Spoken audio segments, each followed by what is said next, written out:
Alea benar-benar tak menyangka jika dirinya akan berada di atas ranjang mungilnya dengan Reno di sebelahnya. Dia masih tak habis pikir, kenapa bisa lelaki seperti Reno ingin menginap di rumahnya yang sangat sederhana ini, di kamar yang sama, di ranjang yang sama. Sebenarnya, tadi Alea sudah bilang jika tak ada kamar dan ranjang lain di rumahnya. Namun, Reno masih saja ngotot ingin menginap. Alea sudah mengalah. Dia mau tidur di sofa ruang tamu. Tapi Reno melarangnya. Reno bilang dia akan nyaman jika sama-sama tidur di ranjang yang sama dengan Alea. Apa maksud dari perkataan lelaki itu? Dan akhirnya seperti inilah. Mereka tidur di ranjang mungil Alea dengan saling memunggungi. Ranjang yang ukurannya hanya separuh dari ukuran ranjang king size-nya Reno membuat punggung mereka saling menempel, dan itu membuat keduanya sama-sama saling gelisah. Debaran jantung keduanya pun seakan terdengar di segala penjuru ruangan. Alea tak berani bergerak. Sesekali dia menghela nafas panjang. Tanda jika dia tak nyaman dengan posisi seperti ini. Begitupun dengan Reno. Dia merasakan suasana di sekitarnya menjadi memanas. Ia merasa sangat gugup hingga tak berani bergerak.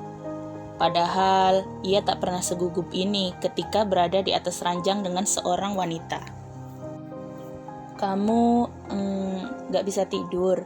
Akhirnya dengan susah payah, Reno mulai berbicara. Alea tidak tahu harus menjawab apa. Tiba-tiba Reno membalikkan badannya, lalu memeluk Alea dari belakang. Seketika itu juga membuat tubuh Alea kaku karena terkejut. Reno memposisikan kepala Alea supaya berbantalkan lengan kanannya, sedangkan tangan kirinya sudah memeluk perut Alea dari belakang dan sekali mengelusnya. Ini pertama kalinya Reno mengelus perut Alea yang di dalamnya ada darah dagingnya. Dia merasakan perasaan aneh, seperti senang bercampur dengan takjub. Dia masih tak menyangka jika sebentar lagi dirinya akan menjadi seorang ayah.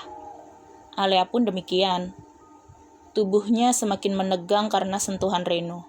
Perasaannya semakin aneh dan tak menentu. Apa yang terjadi dengan lelaki ini? Tapi di sisi lain, dia merasa sangat nyaman dan tenang. Mungkinkah ini karena bayinya yang selalu ingin dekat dengan ayahnya? Apa ini nyaman? Tanya Reno lagi memecah keheningan masih dengan mengelus perut buncit Alea. Sedangkan Alea tak bisa berkata-kata lagi. Dia hanya mengangguk. Tidurlah. Kamu harus banyak istirahat, kata Reno lagi. Tanpa disuruh pun, Alea sedikit demi sedikit mulai menutup matanya. Mungkin karena lelah, mungkin karena mengantuk, atau mungkin juga karena kenyamanan yang diberikan Reno sehingga membuat Alea tertidur seketika dengan pulasnya. Reno pun demikian. Dirinya merasakan perasaan yang sangat nyaman hingga membuatnya tertidur lengkap dengan mimpi indahnya. Reno terbangun dengan badan yang pegal-pegal. Bagaimana tidak? Semalaman dia susah bergerak di ranjang mungil Alea yang mereka tiduri berdua. Alea. Mengingat nama itu, Reno langsung terbangun seketika melihat di sebelahnya sudah kosong. Kemana wanita itu? Reno mencari jam tangannya yang ditaruh di meja sebelah ranjang Alea tadi malam. Dan alangkah terkejutnya ketika melihat jam sudah menunjukkan pukul 9 siang.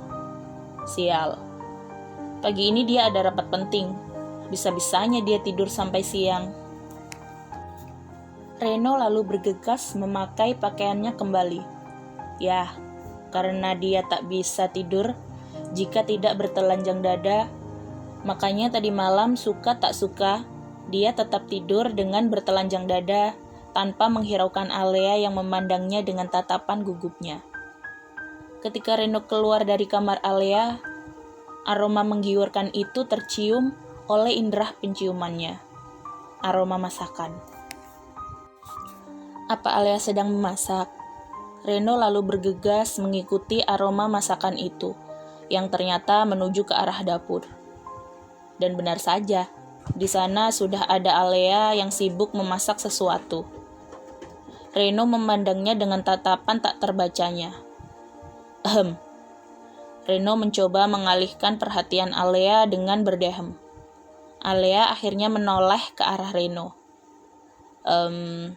Aku pamit pulang. Ada rapat penting pagi ini. Dengan nada sedikit canggung, Reno berpamitan.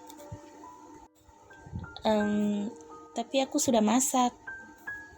Makanlah, aku sudah telat.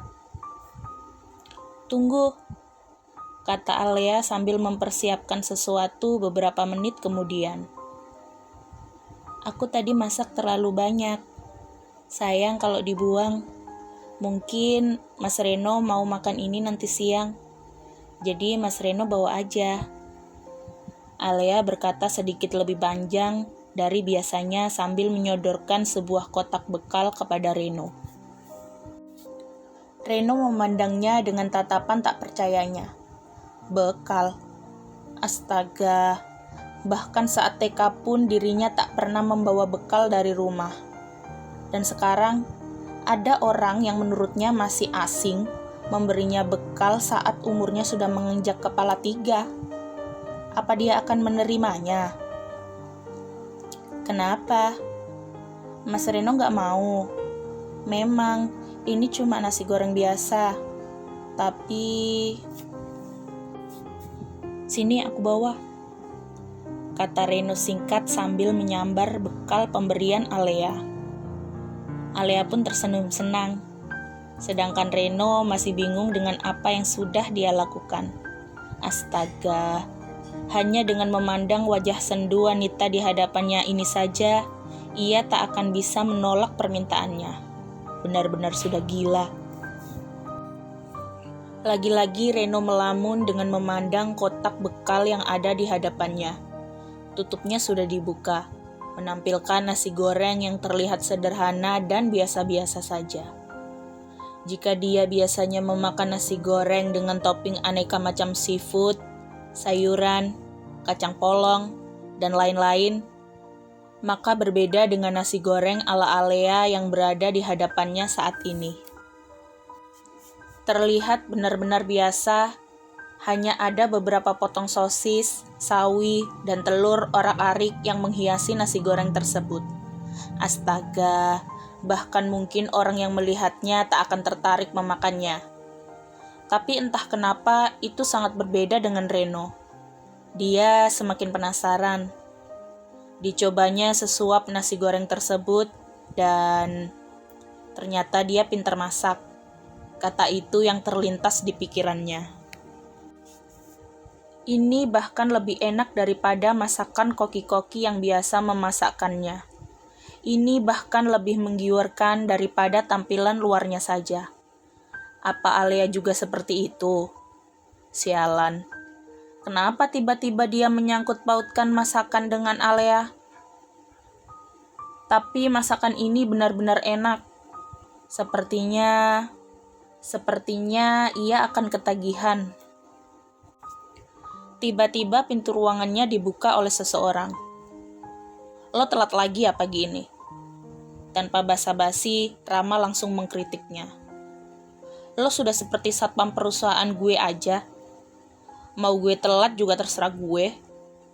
Jawab Reno cuek. Sialan lo. Ini bukan masalah telat atau enggaknya, Ren. Ini masalah lo. Kenapa dengan gue? Lo udah mulai terpengaruh dengan wanita itu. Jawab Rama dengan nada sungguh-sungguh. Reno hanya terdiam terpaku.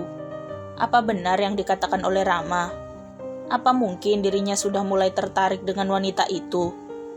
Tidak mungkin. Ini hanya rasa bersalah dan rasa kasihan saja. Pikirnya kemudian. Gue tahu kalau ternyata tadi malam lo nginep di rumahnya. Kata Rama lagi. Lo ngikutin gue? Ini bukan masalah gue ngikutin lo atau enggak, Ren. Ini masalahnya ada pada diri lo. Kalau lo benar-benar serius ingin tanggung jawab, nikahin dia. Kalau enggak, lupakan dan tinggalkan saja. Dia tidak seperti wanita-wanita yang ada di dekat kita selama ini. Kenapa lo perhatian sekali sama dia? Tanya Reno dengan menyipitkan matanya. Gue hanya peduli, jawab Rama tegas. Dan atas dasar apa lo peduli? Tanya Reno lagi masih dengan nada menyelidik. Rama membelalakkan matanya. Lo cemburu? Sial, mana mungkin wanita seperti dia membuat gue cemburu? Kata Reno dengan santai, berusaha menutupi perasaannya yang masih bergemuruh. Ekspresi dan tingkah laku lo sangat menunjukkan kalau lo sedang cemburu, kata Rama yang mulai tersenyum dengan senyuman mengejeknya. Dan ini, apa ini? Sebuah bekal. Seorang Reno Handoyo memakan sebuah bekal rumahan. Hahaha, apa gue nggak salah lihat? Sepertinya Dani benar, kalau ternyata lo sudah mulai masuk dalam zona bahaya. Lanjut Rama lagi masih dengan senyuman mengejeknya. Sialan lo, Reno hanya bisa mengumpat. Jadi, sebenarnya apa masalah lo? Kenapa lo bisa berakhir di rumahnya tadi malam? Tanya Rama penasaran. Gue gak bisa bercinta dengan wanita lain, jawab Reno dengan nada cueknya. Apa? Kenapa bisa? Gairah gue mati seketika saat ingat wajah wanita sialan itu.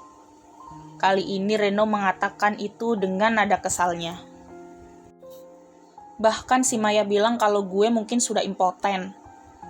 Tambah Reno lagi dengan nada tak kalah kesalnya. Rama yang mendengarnya pun tertawa terbahak-bahak sambil memegang perutnya. Astaga, pengakuan Reno benar-benar membuatnya tak berhenti tertawa. Sialan loh. Reno mengumpat saat Rama belum juga berhenti tertawa. Ren, ternyata lo lebih parah dari Dani. Dani emang cinta sama Nessa sejak 10 tahun sebelum pertemuan mereka. Tapi setidaknya, Dani masih bisa bercinta dengan wanita lain saat itu. Sedangkan lo, lo udah parah, Ren. Kata Rama masih saja dengan tertawa. Terus, menurut lo gue mesti gimana?